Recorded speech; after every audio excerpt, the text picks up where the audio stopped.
your blood. By your blood, I'm covered by your blood. Your precious blood, your holy blood. Church character. The character of the church is what? The character of the church is what Israel was supposed to be: holy. In Leviticus 19 verse 2, when God instructed Moses to tell the Israelites that they should be holy because the Lord their God is holy. Tell them to be holy because I, the Lord their God, am holy. Be holy because I am holy.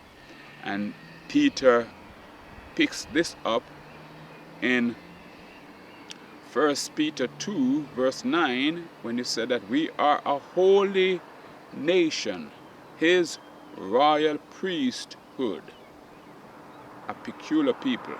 The Apostle Paul said that what fellowship has light with darkness?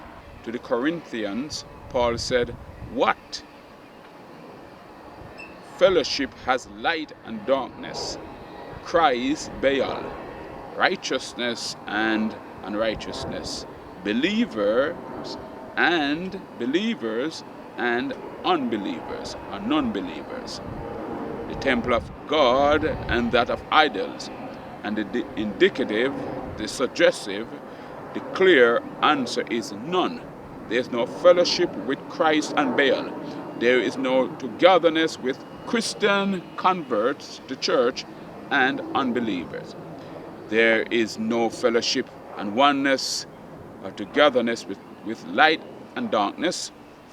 There is nothing common between righteousness and unrighteousness, and the temple of the living God and that of idols have no togetherness, no sameness, no unity, no fellowship. And so the Apostle Paul continued by saying, so come out from among them, be separate, touch not their unclean things, and the Lord will come to you.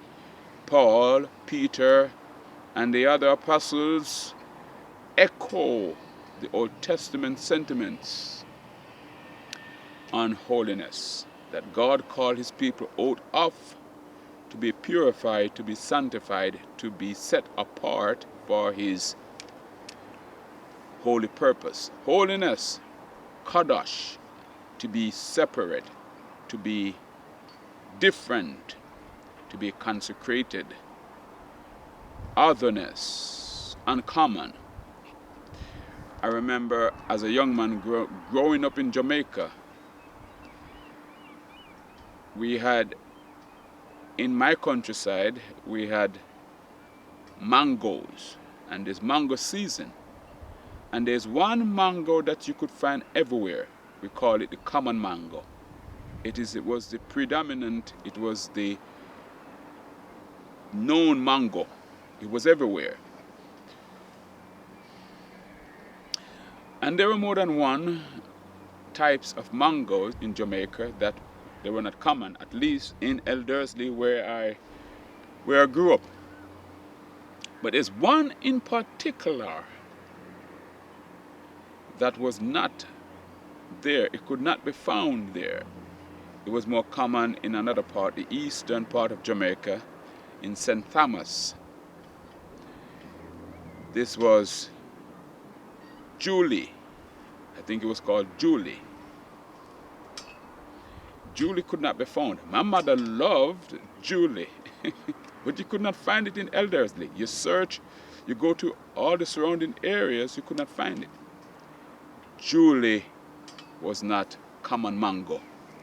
Common mango was everywhere. Julie could not be found. You have to search hard, and if you are fortunate, you may find it. That's holiness. Uncommon.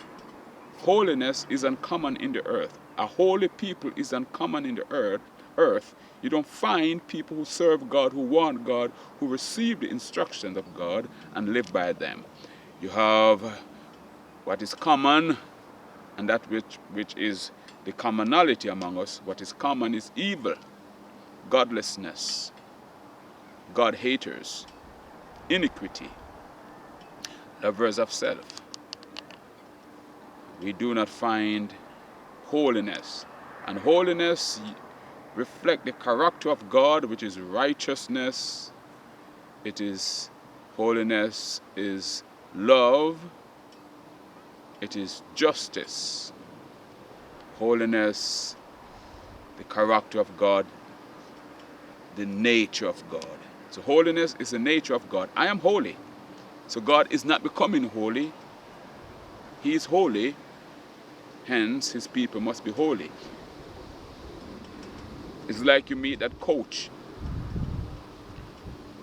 who emphasizes the fundamentals. And he was your coach in high school. And though he modify his speech, he may learn one or two things in regarding the science of coaching, the science of speed development, about the discipline, whether it be a basketball player, football player, sprinter. He learned more things over the years. But he's a no-nonsense man. His character, his manner remained the same. So you go to visit your coach 25 years later. You had this coach when you were a youngster. And now you are 45 years old. 20 years later, 25 years later, and you go there and he's still coaching. And he's still teaching the fundamental principles of hard work, of effort, of belief, of discipline, of concentratedness, of togetherness. He is the same coach. He goes to work at 6 o'clock in the morning and prepare his training program and think about his athletes. And he comes to training with the passion. He cares. And you're seeing him and you're saying to your sons and your wife or your children with you or the people with you, that's my coach right there. He's the same. You have technology, more technology now, but he's the same. God is not changing. He's the same. So like the coach, you go back to God in prayer today as you did 4 months ago, as you did 10 years ago. So will you do tomorrow? And he's the same. You cannot ask God for things that he will never give you. There's an episode, he will never give you these things because his character says no. His holiness says, no, I can't give you that. You can't ask me for that. So you pray according to the will of God. You can't ask God to employ a system and support a system of iniquity, an idea of apostasy to support unrighteousness, injustice. The things that God was saying to the prophets, to Moses, the prophets and the psalmist, he's saying through Jesus Christ and the disciples. Holiness unto the Lord, the old song. So there was an episode in the Cosby Show, the Cosbys in the 1980s, and Denise wanted to talk to her father about going somewhere. And the young lady understood that my father is not going to approve this. So she wanted to talk to the father. I think she was trying to go through the mother, a bit of manipulation, or to get on his tender side. A father can let up if it is not fundamentally wrong, if he doesn't have to surrender his principles. He will give you something. The coach will be kind and gentle. Your parent will understand. Your leader will understand. Your wife will understand. Your husband will understand. But when it comes to character, if they are given way, you're not going to get what you think you're going to get. Or manipulation, will not work if a person stand by their principles, right? So here is a situation where Denise wanted to go somewhere, and she was trying to figure out how to get to my father. We're talking about holiness. We're talking about God being stable, so he's not going to give you the things today that he didn't give the Israelites. He's not going to support today what he did not support yesterday, because he's not changing, he's not becoming, he is. He's a rock, he's stable. He stands alone and the same in his holiness. So Denise wanted to talk to the father. The father learned of it. He said, Dad, I want to talk to you. And he said, come, I have ear for you. You know, but maybe not know, Daddy, you don't have time. He said, I have time for you. Sit down, talk. Are you going to be open-minded, Dad? He said, yes, I will be open-minded. And so she said, well, Dad, I'm listening. And okay, you sure, Dad? He said, yes, I'm ready. Okay. So, Dad, my friends and I wanted to go to this concert. Where? When? Where you going to be? And when she revealed to him where she was going to be, she was going to see this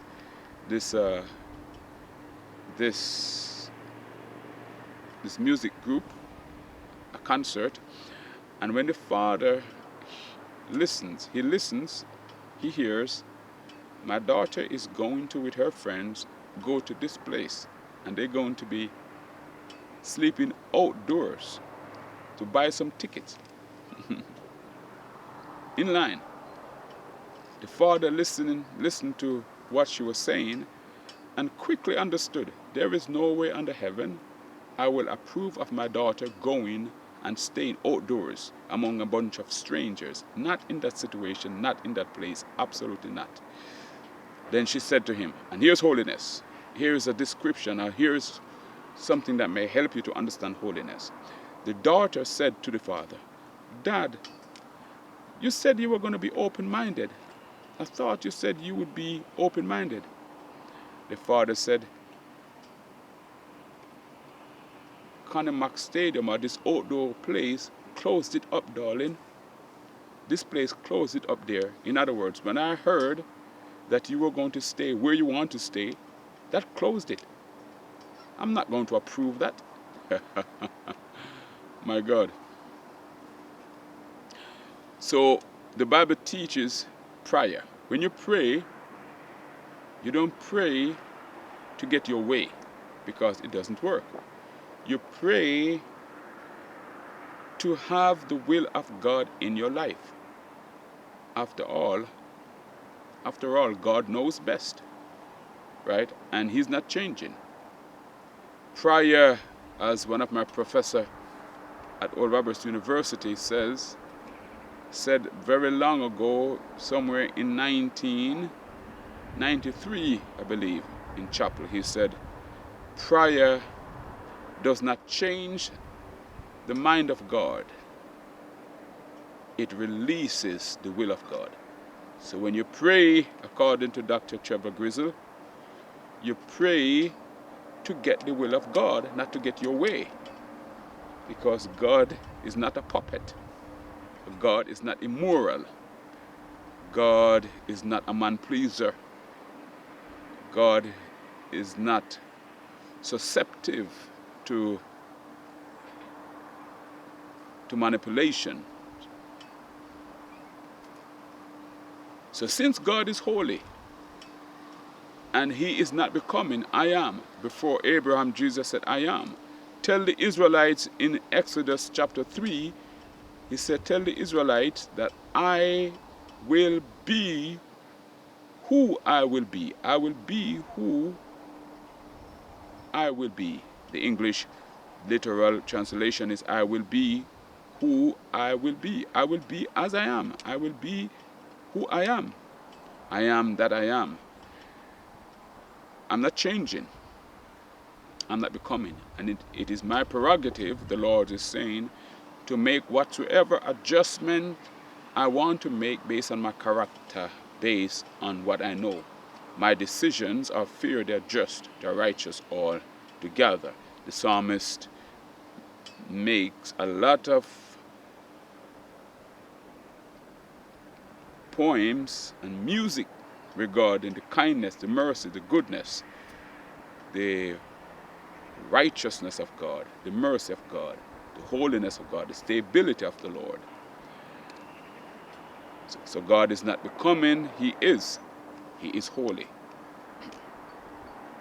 So holiness, since God is not becoming and He is holy, it is then our interest as the people of God, it is our interest, it is to our benefit that we investigate what is holiness, what God revealed holiness to be. So since I'm holy, since you're holy, Lord, reveal your holiness to me. Tell us. And He did that. In the Leviticus instruction, God explained His holiness.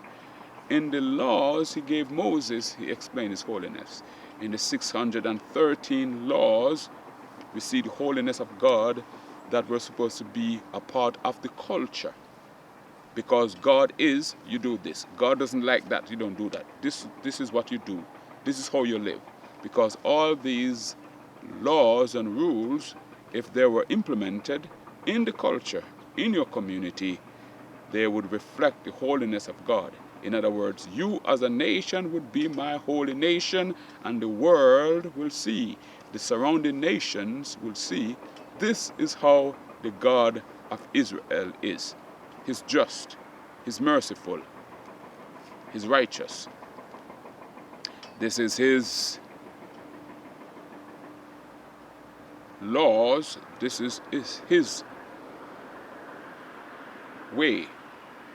This is His establishment of family, marriage and family, human intimacy, judgment, or how to conduct a court procedure to deal with or to vindicate or to condemn one according to the evidence in front of 2 or 3 witnesses.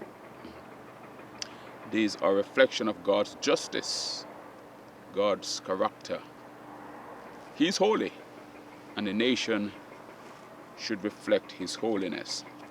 So as Israel was called to be holy, so is the church called by Christ to be holy.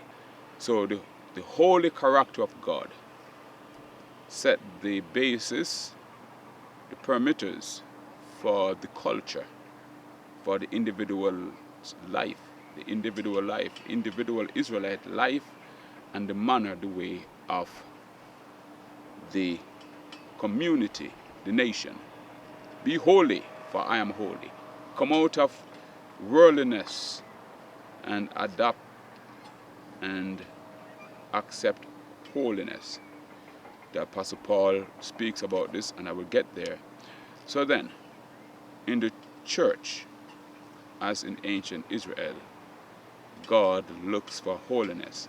We should look to God, find out His teaching about His character, His nature, His ways, and ensure that His teachings are the foundation of the way of life of every given Christian, and the conduct, the manner of the collective community, the community of faith.